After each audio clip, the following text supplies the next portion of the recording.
The gravel crunched beneath my tires as I pulled into the drive. The porch looked the same, dusty from wind. Pine needles gathered at the corners. The house stood quiet in the falling light, just as I remembered. I hadn't told anyone I was coming. I didn't think I needed to. I grabbed my small duffel and climbed the steps, already picturing the kettle on the stove. The sound of silence, the way the mountain air settled deeper at dusk. I reached for the doorknob, but music leaked through the seams. Something upbeat, synthetic. A woman's laugh rang out, glasses clinked. I froze. This wasn't noise. The house knew. I knocked once, sharp. The door opened almost immediately. Camille stood there in leggings and bare feet, holding a half-full glass of wine. Her lipstick was too red for this place. Her smile faltered the moment she saw me. "You're trespassing," she blurted, then blinked as if correcting herself. "Oh, Raina, you didn't say you were coming." I looked past her. There were shoes scattered on the entry rug. Heels, sneakers, boots I didn't recognize. A man with a beard leaned over the back of my couch, laughing at something on a phone screen. Someone else carried a tray of drinks toward the kitchen. "Is Robert here?" I asked. She shook her head too quickly. "Work trip. He's back Monday." A voice called out from the living room, cheerful and loud. "Did the Airbnb lady forget something?" Camille didn't answer. Her smile returned, thinner. "We've just got some family staying for the weekend. My cousin needed a break and, well, we thought you were still in the city." I stepped forward. She hesitated but didn't stop me. The scent of cheap candles hit me first, then the soft thud of bass vibrating through the walls. This wasn't a visit. This was an occupation. I set my bag down by the bench, my hand resting on the carved armrest my husband made years ago. Camille was still standing behind me, waiting for something. She lingered near the door like a host, trying to soften bad news. "We weren't expecting you," she said again, tucking a piece of hair behind her ear. "Robert's not here. I didn't know you'd be coming." She pointed down the hallway. "You're welcome to stay in the downstairs guest room, the one near the laundry. It's quieter there anyway." I didn't respond. I stepped past her. The living room had changed. My quilt, the one I made before Robert was born, was nowhere in sight. The old coffee table had been painted over in pale gray with fake flowers in a glossy ceramic vase. The armchair where my husband used to read had been moved to the corner and covered with a throw blanket in pastel stripes. I walked through slowly, letting my eyes adjust to a home that no longer knew my touch. The framed photo of the lake, the one we'd taken that winter when the snow came early, was gone. In its place above the fireplace hung a canvas print in blocky font. "Every ending is a new beginning." The hallway smelled like lavender spray, too sweet and too forced. I paused outside the master bedroom. The door was open. Inside, 2 large suitcases rested against the dresser. A makeup bag lay unzipped on the vanity, a curling iron still plugged in.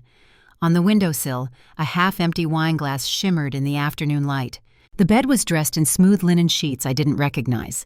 My nightstand had been cleared. No books, no lamp, no framed photo of us at the ridge. Camille hovered behind me, her voice light. "It's just temporary. We've had people coming in and out. You know how it is." I nodded, not because I agreed, but because I wanted her to stop talking. I stepped into the room. She didn't follow. The chair by the window, my husband's chair, was still there. That much they hadn't touched. I sat down and folded my hands in my lap. Behind me, Camille's footsteps faded down the hall.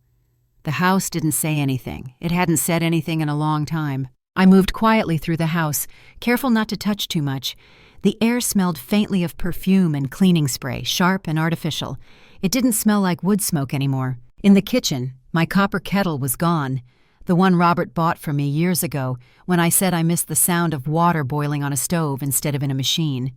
In its place sat a sleek electric model humming faintly on the counter. My handmade mugs, each one chipped in a way that made it mine, had been replaced with glossy white cups stacked in perfect rows. I opened the drawers. At the back of one, wedged behind loose receipts and a packet of tea, I found a photo of me and my husband on the deck. It was bent at the corner, as if it had fallen and been shoved back without care. I slipped it into my pocket. The living room had been rearranged. The bookshelf was empty except for scented candles and faux plants.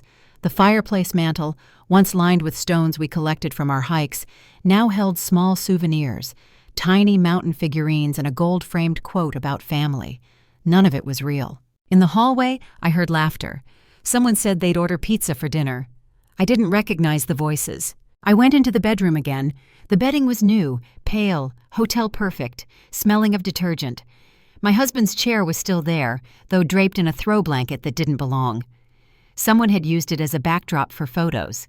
The fabric still held the faint outline of a camera tripod's shadow. I sat down and rested my hands on the armrests he had sanded smooth decades ago. The grain felt the same under my fingers. Outside, the light stretched across the floor, long and soft. No one came to check on me. No one invited me to dinner. I could hear the clatter of dishes, Camille's laughter, the sound of plates being set for others. I stayed where I was and waited for the house to remember whose it was. Robert arrived after dark. I heard the car pull in and the sound of the door closing harder than it needed to. He didn't come inside right away. I stayed in the living room, seated where I could see the front door.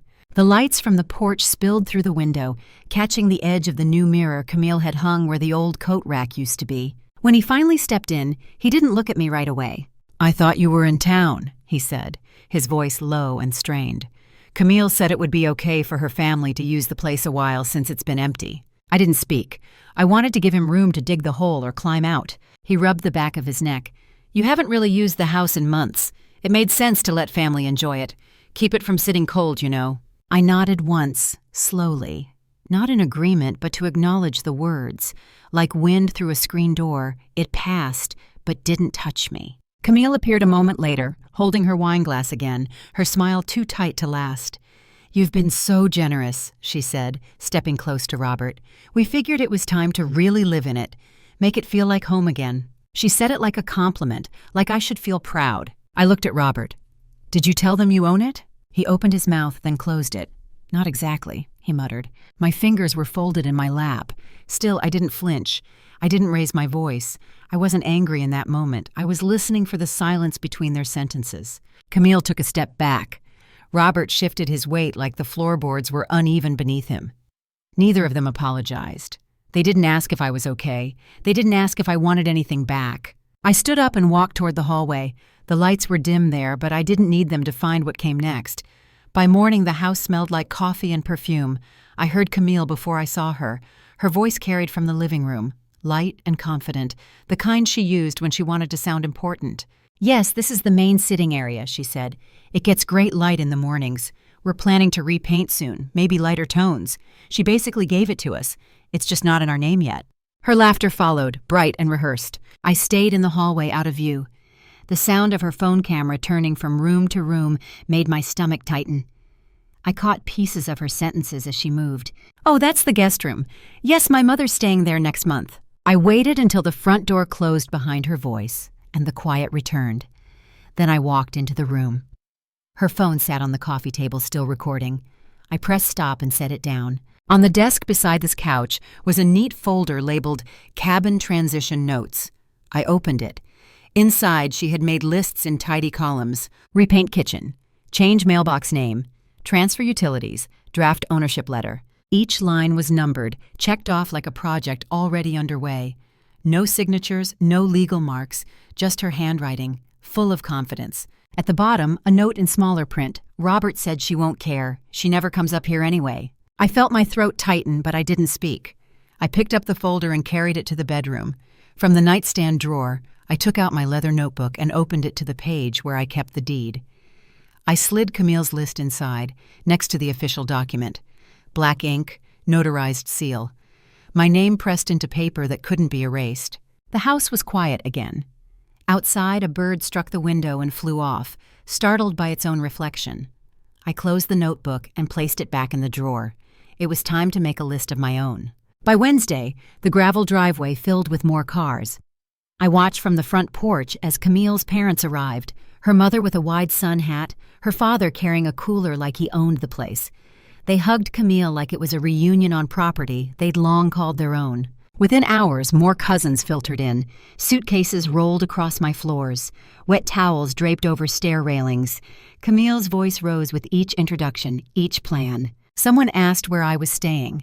Camille waved it off. "We've set her up downstairs. The basement's quiet. It'll be cozy for her." Robert pulled me aside later. looking tired. "Mom, maybe a hotel's better, just while they're here. It's getting crowded and you probably want real rest." I looked at him without blinking. "I'm fine where I am." That night, they set the long table with mismatched plates. Laughter floated easily across the room. I took the last seat at the far end. No one saved me a spot. No one seemed to notice. Camille stood to introduce everyone, beaming. "This is Robert's mom," she said with a hand gesture so casual it could have been a shrug. "She used to spend summers here before we took over." I reached for the pitcher, poured my own water, and spoke clearly. "I'll be staying," I said. "This house is mine." The fork in Camille's hand paused midair. Someone coughed. Robert didn't look up. No one replied. They moved on, talked about the lake, the hiking trail they planned to visit tomorrow. Camille's mother complimented the curtains. Curtains I hadn't chosen. I finished my meal in silence. Every scrape of my fork sounded louder than it should have.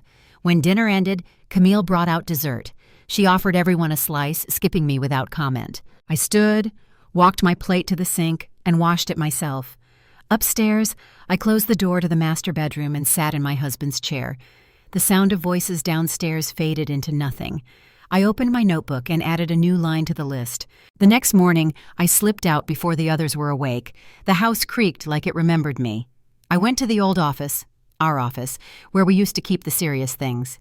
The desk was still there, though someone had thrown a decorative runner over it. Underneath, I found the document box. Inside, the deed, notarized and folded with care. Tax assessments, utility bills, insurance, everything in my name, everything untouched. I carried it all to the master bedroom and spread it across the bed, then began scanning page by page. When the last document was saved, I sent them all to my lawyer with a simple message. Please confirm receipt and prepare for next steps. Then I sat down in my husband's chair and opened my notebook again. I turned to a fresh page. I didn't title it, just began. Document misuse record. Who is currently staying in the house? Photograph all damage. Log unauthorized occupancy. I didn't argue, I recorded. That's what mattered now. What could be proven, not explained. Later that morning, while Camille's family was out walking the trail behind the ridge, I made a call to the county recorder's office. Just confirming, I said evenly, that the property title for 721 Tall Hollow Road has not changed. The clerk was polite, efficient. It remains under Rena Gallant. Last recorded transfer was in 1992. I appreciate that, I said, and hung up. Downstairs, I heard the door open. Voices filtered in. Someone laughing about the hike. Someone else asking where to plug in their charger. I tucked the folder back into the drawer and locked it. That evening, I sat by the window and made tea on the portable kettle I'd brought up years ago, the one they hadn't bothered to move or toss out. Camille passed me in the hallway without a word. I didn't speak either. We didn't need to. I had already begun to set things in motion. Friday morning came with the sound of car doors slamming and laughter drifting up the drive. The guests were leaving for a winery tour Camille had planned days ago. They piled into 2 cars, arguing cheerfully about directions. Who would drive? Who would drink? No one asked if I wanted to join. When the last engine faded down the hill, the quiet fell sharp and clear. I stood in the doorway for a long time, listening to it. Then I began. I started with the porch. Folded towels, coolers, sandals, a stack of board games. Everything that didn't belong to me went into labeled boxes, each one placed neatly along the rail, grouped by owner. I carried out the plastic bins they'd used to store their snacks and drinks. Then I vacuumed the floors, wiped the counters, and dusted the picture frames they'd left smudged. Before noon, I printed the notice. The words fit perfectly across the page, plain and direct. Unauthorized guests must vacate immediately. Legal action pending. I taped it to the porch railing with 2 strips of clear tape, the kind that wouldn't peel the paint. By the time they returned, the sun was low. I was folding a blanket in the living room when the first door swung open. Camille's voice hit before I saw her. "What is this?" she shouted. "You can't just throw people out." I kept my hand steady, smoothing the blanket. "I never invited them," I said. Robert appeared behind her, his expression tight. "Mom, come on, this is going too far." I looked at him but didn't answer. Camille stepped closer, her face flushed. "You think you can just decide that—" I turned my back before she finished. Outside, the sound of boxes being moved filled the silence between us. Someone was reading the notice aloud. Another person cursed quietly. I placed the folded blanket on the couch and walked to the window. The porch light flickered once, catching the reflection of my handwriting on the paper taped outside. I didn't move it. I let the light shine on it instead. Robert called that evening. His voice was tight, angrier than I'd heard in years. "You embarrassed us," he snapped. "Camille's parents were humiliated. This isn't how family treats each other." I didn't interrupt. I waited. He went on about the porch, the boxes, the notice, about how it made them look. When he finally stopped, I said only one thing. Family doesn't lie about ownership. There was a pause. I could hear him breathing, hear the silence on his end stretching long and uncertain. Then the call dropped. I didn't call back. That night, Camille's posts about the cabin began to disappear. The photo tour, the captions that read "Our Mountain Escape," "Our Forever Place," all quietly vanished. The comments were gone too. By morning, the letter from my attorney had arrived. Robert texted later, "We didn't mean for this to get so complicated." I didn't respond. That afternoon, I put on my jacket and walked the trail behind the house. My husband had carved the path years ago, clearing it bit by bit with a handsaw and his own 2 hands. It curved through the trees, past the ridge that overlooked the lake. No one had walked it in a while. Branches had begun to lean over the edges, and pine needles blanketed the ground. My boots crunched against gravel where we'd once spread it thick. I walked slowly, breathing in the cold. The wind moved gently through the trees, carrying no voices, no laughter, just the soft hush of something being left alone. At the halfway point, where the bench used to be, I stopped. There was nothing grand about the moment, no dramatic turn, just the quiet and the understanding that I didn't need them to say sorry. I didn't need to be understood. I needed them gone, and now they were. The house was quiet again. No voices, no music, no clatter of shoes across the floor, just the hum of the refrigerator, the occasional creak of the wood adjusting to the morning sun. I opened the windows one by one. The air outside was crisp, touched with pine and cold earth. It swept through the rooms like a breath the house had been holding in. I rehung the photo of the lake above the fireplace, the one we'd taken the first year we bought the place. The corners had curled slightly, but it still held. In the kitchen, I unpacked my kettle, the old copper one with the blackened bottom. I set it on the stove where it belonged and filled it without needing to think. The smell of water heating was oddly grounding. Upstairs, I removed the last of Camille's things, the perfume bottles, the bathrobe draped behind the door. I folded their towels and placed them in a bag by the back closet. Then I laid out my own, familiar, worn, clean. The master bedroom was mine again. The light in the corner hit the chair just the same. I placed one photo on the mantel, just one. My husband holding a fish too small to keep, grinning like he'd won something anyway. There was no need for more than that. I took my coffee to the porch steps and sat. The mug was chipped at the rim, but I didn't mind. The trees moved gently with the wind. The sky was pale and open. A bird cut across it and disappeared behind the ridge. No one called out. No one asked me what I was doing or how long I planned to stay. I didn't say anything. I didn't need to. The quiet wasn't heavy. It was full. The porch boards creaked under me. The same rhythm they had years ago when Robert was little. When my husband used to hum while sanding the railing, I could almost hear him, that low tune he'd whistle without realizing it. I could almost smell sawdust again. I thought of the first summer we spent here, the year the paint peeled faster than we could replace it, when the pipes froze and burst, and we spent the night in front of the fireplace because the heater had failed. We were cold, exhausted, but happy. We had built something real. I stayed there for a long time, letting the morning stretch thin and bright. By noon, I went back inside and began to pack Camille's boxes. She hadn't returned since the letter arrived, but her things were still scattered. A coat in the closet, a pair of shoes by the door, half a bottle of wine on the counter. I placed everything neatly inside the boxes she'd once used to store decorations. I labeled each one clearly, property of Camille. Then I stacked them by the door, ready for pickup. When I finished, I walked through the house again. The walls echoed faintly, softer now. Each room felt wider, cleaner. In the hallway, I paused by the old mirror, the one Camille had replaced. It leaned against the wall where I'd left it, waiting. The glass was cloudy at the corners, but it showed enough. My reflection stood there, older, smaller, but still here. I reached out and touched the frame. The wood was rough from years of polish and sunlight, but familiar. "You're home," I whispered. The house didn't answer, but the wind through the pines outside did. It brushed against the windows like an exhale. That night, I built a fire. The log snapped as the flame took hold, the scent of smoke curling into the air the way it used to. I brewed tea in the copper kettle, the steam rising slow. The house glowed warm again. I took out my notebook and opened to the first page, the one where Camille's list was folded. I smoothed it flat and crossed through every line.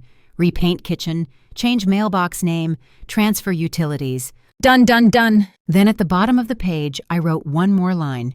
Keep what's yours. I closed the book and set it on the table beside the chair. Outside, the mountain air deepened with night. A single light glowed on the porch, soft, steady. The gravel in the drive lay untouched, no cars, no strangers. For the first time in months, I slept soundly. When I woke, the sky was pale blue. The air felt new, like the world had rinsed itself clean.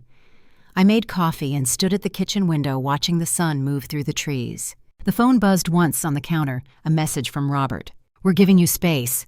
Camille's decided to stay with her parents for a while. I'll come by next week to talk. I read it twice, then set the phone down without replying. There would be time for words later, if I wanted them. For now, silence was enough. I stepped outside with my mug. The porch boards were warm from the early light. Birds moved between the branches, darting quick and sure. The air smelled like pine and smoke, and something almost sweet. Down the hill the lake shimmered, calm and endless. I breathed in deep. The quiet stayed, the house stayed, and I stayed. Everything that mattered was still here.